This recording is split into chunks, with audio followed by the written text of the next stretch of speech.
I'm Jesse Roberson with Scheller's Fitness and Cycling, and I have a 2012 Trek Cobia that I want to show you here today.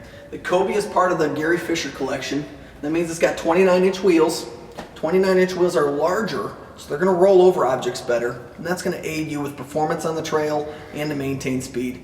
There's a couple other really cool features on this bike that I also want to show you, so let's get into them. The tire on this bike's really cool.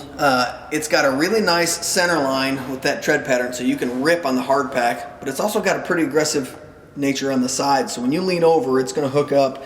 Great tire for all purposes.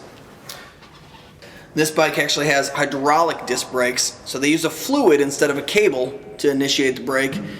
It's a really strong brake. You can't see it, but I'm pulling the lever right now. Hydraulic brakes are really strong, so you can get the best feel out of them without a whole lot of squeezing of the lever. This has got a RockShox Recon fork, and there's a couple really nice features I want to talk about this fork. First is lockout. If you don't know what lockout is, lockout's the ability to stop the fork from moving. So right now it's moving. There's plush 100 millimeters of travel. As soon as I flip the lockout switch, it stops moving. That's going to aid you if you're climbing, sprinting, doing anything where you just don't want the fork to move. Down here at the bottom of the fork, you can see a little rabbit and a little turtle on here. This is an adjustment to the rebound, how quick the fork moves back at you. And this is one of the first ones where we have an adjustment to actually control that.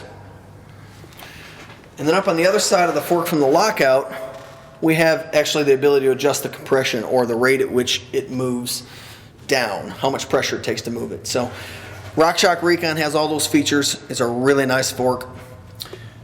Gary Fisher uses G2 geometry on this bike, and I want to talk to you a little bit about G2.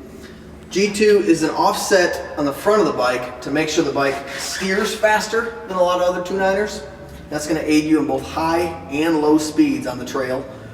And in the back of the bike, it actually tucks the rear wheel up underneath the rider a little bit more so that you can lift the bike as you go over objects a lot easier. So it enhances your riding characteristics. It's a big plus. If you're riding a 29er, you're going to want to look at those things and try one of these things out. Aluminum frame on the Cobia, and you can see there's some shaping in these tubes. They don't look perfectly round. They do that on purpose to get you some performance out of the frame. Where it's wider, it's going to be a little stiffer, and that allows the pedals to engage with the frame a little better so you get the best out of every pedal stroke. This has a SRAM crank with 3 gears up front, and it has 10 speeds in the back. So the Trek Cobia has a 3x10 system that gets you all the gears, 30 speeds, all the gears you're ever going to need, whether you're on a muddy trail, dry trail, wherever you're going to be riding. To round it out, we got a good Bontrager saddle. And frankly, I think the colors on this bike are some of the best, being from Louisville. Red and white's kind of our color. This thing looks awesome. All in all, the 2012 Trek Cobia, one of the best bikes if you want to go hit the trails. I know if I'm selling a bike to my friend, this is what they're going to ride, because if they ride anything less, they maybe need to work on it a little bit more, and I can make sure I can take them wherever I like to go. It's a light bike. It's a great package. It's new for 2012, and you're going to like it too. My name's Jesse Roberson with Scheller's Fitness and Cycling.